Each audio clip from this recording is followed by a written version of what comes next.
1999 کال د ډسمبر 24مه د نیپال د پلازمینې کټمنډو په نړیوال هوایي ډګر کې د هند د هوایي شرکت یوه مسافروړونکې الوتکه د پورته کېدو لپاره چمتو ده. د IC 814 ډوله الوتکه ده او منزل یې د هند پلازمینه نوي ډیلي ده. په الوتکه کې څه باندې 176 مسافر او 15 کسیزه عمله سپاره دي. د کال وروستۍ ورځې دي. مسافر خپل کورونو او کورنۍ ته روان دي او په ظاهره هر څه عادي ښکاري. خو په همدې مسافرو کې 15 داسې کسان هم ناست دي چې نوي ډیلي ته د رسیدو هیڅ اراده نه لري. دوی بل پلان لري.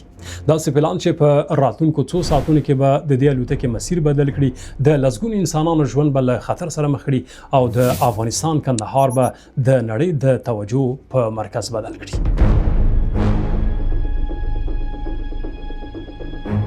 الوتکه د کټمنډو له ځغاستلي کې پورته کیږي او د نوي ډیلي پر لور حرکت کوي. خو کله چې د هند هوایي حریم ته ننوځي، ناڅاپه یو سړی له خپلې څوکۍ پورته کیږي، خپل مخ پټوي او د پیلوټانو د خونې پر لور ورځي. په همدې وخت کې 4 نور کسان هم له خپلو ځایو پورته کیږي.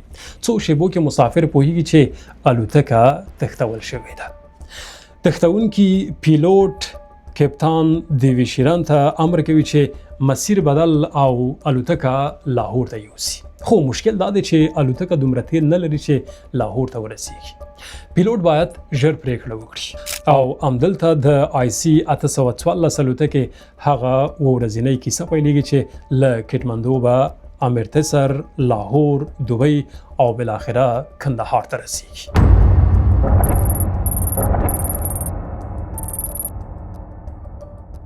د تیلو د کمښت له امله الوتکه د هند د پنجاب ایالت د امرتسر هوایي ډګر کې ښکته کیږي چې اوس دغه الوتکه د هند پر خپله خاوره ده. خو دننه پکې تښتونکي دي او مسافر یې یرغمل نیولي دي. دا ډیره حساسه شیبه ده. که د الوتکې د بیا پورته کېدو مخه ونیول شي، ښایي کیسه همدلته ختمه شي. خو هر ډول پوځي عملیات د مسافرو ژوند له خطر سره مخ کولی شي. وخت تېرېږي او تښتونکي بې قراره کېږي. هغوی شک کوي چې هندي چارواکي ښایي د عملیاتو تیاری ونیسي او پیلوټ ته د سمدستي پورته کېدو امر کوي. الوتکه له تیل اخیستو پرته له امرتسر څخه پورته کېږي او د پاکستان پر لور روانېږي. کلونه وروسته په دې اړه په هند کې بحثونه راپورته شول. آیا هند کولی شوای الوتکه همدلته ودروي؟ آیا ځانګړو ځواکونو باید عملیات کړي وای؟ او که عملیات شوي وای، د مسافرو ژوند به ژغورل شوی وای، که به یوه لویه غمیزه رامنځته شوې وای. خو اوس الوتکه د هند له کنټروله وتلې ده. کله چې الوتکه پاکستان ته نږدې کیږي، پاکستاني چارواکي په لومړي سر کې نه غواړي الوتکې ته د ښکته کېدو اجازه ورکړي. د لاهور هوایي ډګر څراغونه بندېږي. الوتکه ډیر تیل نه لري. بالاخره اجازه ورکول کیږي.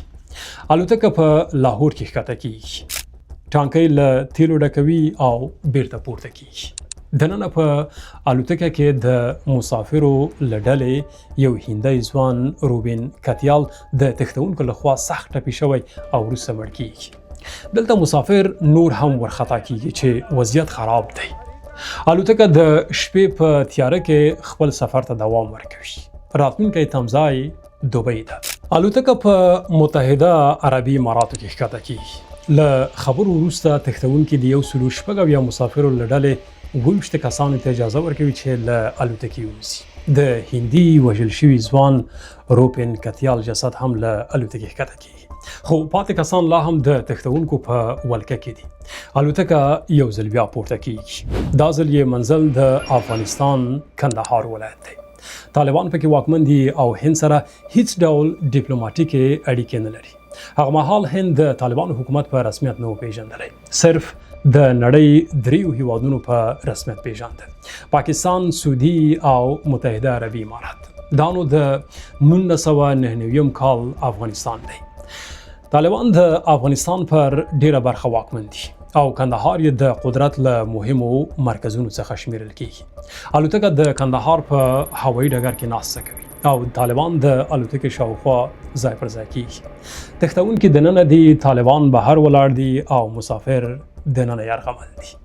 خبر په ډېرې چټکۍ ټولې نړۍ ته رسیږي چې هندۍ تښتول شوې الوتکې په کندهار کې ناسته وکړه. کندهار ناڅاپه د نړیوالو رسنیو پام ځان ته اړوي. خبریالان د کندهار په لور روانېږي. ډېری یې د پاکستان له کوټې ځان کندهار ته رسوي. په هغوی کې د بي بي سي پښتو خبریال ایوب ترین، خبریال شاهزاده ذوالفقار او د فرانس پریس عکاس بنارس خان هم دي. دلته یوه ډیره جالبه صحنه خبریالان حیرانوي. که دا الوتکه چیرې په کوم بل هیواد کې ښکته شوې وای، ښایي د الوتکې شاوخوا زغروال ګاډي، ځانګړي ځواکونه او پرمختللي امنیتي وسایل ولاړ وای. خو دلته امنیتي کسان کله پر موټرسایکلونو او کله پر بایسکل ګزمې کوي. دلته یو کس لیدل کېږي چې بایسکل د الوتکې شاوخوا ګرځي. وایي چې دا د کندهار د هوایي ډګر د سیمې د پولیسو مشر دی. د نړۍ سترګې یوې تښتول شوې الوتکې ته نیول شوي دي.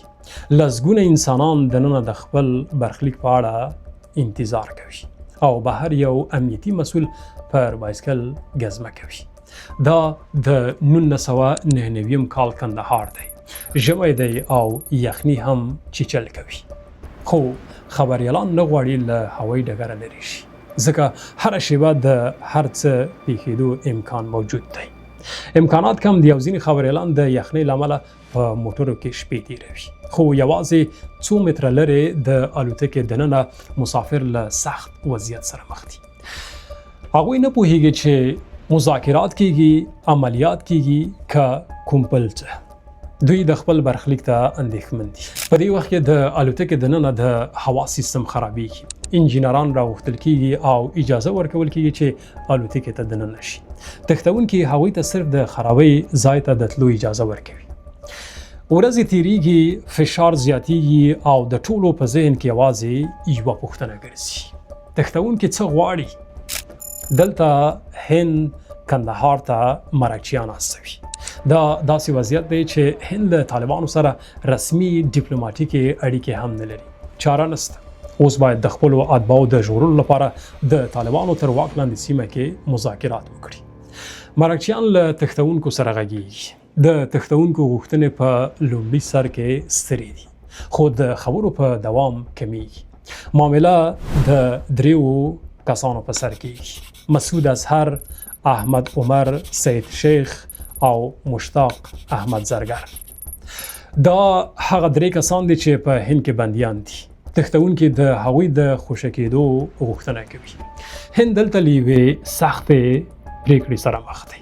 که بندیان خوشي شي نو داسې کسان به ازادیږي چې نړۍ ته امنیتي خطر پیښیږي، او که یې خوشي نه کړي د یرغمل شوو کسانو ژوند له خطر سره مخ دی. په هند کې د مسافرو کورنۍ پر حکومت فشار زیاتوي چې دا کسان خوشي کړي، او دلته بالاخره هند دا معامله مني چې دغه درې بندیان به خوشي کیږي.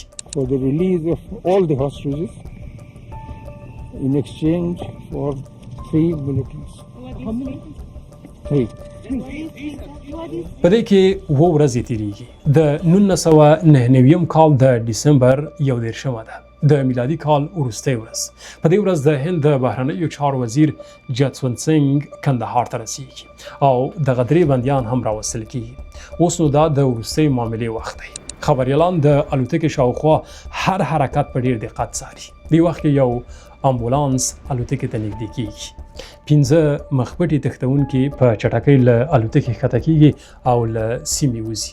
طالب چارواکي وایي چې هغوی باید په ټاکلي وخت کې افغانستان پریږدي، خو له هوایي ډګره وروسته د هغوی د دقیق مسیر په اړه پوښتنې پر خپل ځای پاتې کیږي چې چیرې او څنګه لاړل. یو ځل بیا د الوتکې دروازه خلاصیږي. هغه مسافر چې د ډسمبر په 24مه له کټمندو څخه د 2 ساعته عادي سفر په نیت پورته شوي وو، اوس د ډسمبر په 21مه له ورځنۍ یرغمل نیونې وروسته آزاد دي. کله چې مسافر د بیرته ستنېدو الوتکې ته روان وو، پر څیرو یې داسې احساس لیدل کېده لکه دوباره چې ژوندي شوي وي. یرغمل نیونه پای ته رسیږي، خو د دې یرغمل شوو کسانو په بدل کې هغه آزاد شوي 3 کسان څوک دي؟ تر ټولو مشهور یې مسعود اظهر دی. هغه وروسته د جیش محمد وسلواله ډلې بنسټګر شو او کلونه وروسته د ملګرو ملتونو د امنیت شورا د بندیزونو په لیست کې شامل شو. له همدې امله د هغه خوشي کول تر ننه پورې په هند کې یوه جنجالي سیاسي او امنیتي موضوع ده. منتقدان وایي هند د خپلو اتباعو د ژغورلو لپاره داسې کسان خوشي کړل چې وروسته یې امنیتي خطرونه رامنځته کړل. خو د 1999 کال د ډسمبر په هغو وروستیو ورځو کې د هند د حکومت پر وړاندې پوښتنه دا وه که دا درې کسان خوشي نشي د لسګونو یرغمل شوو کسانو ژوند به څوک تضمین کړي. دا هغه پوښتنه وه چې ساده ځواب یې نه درلود.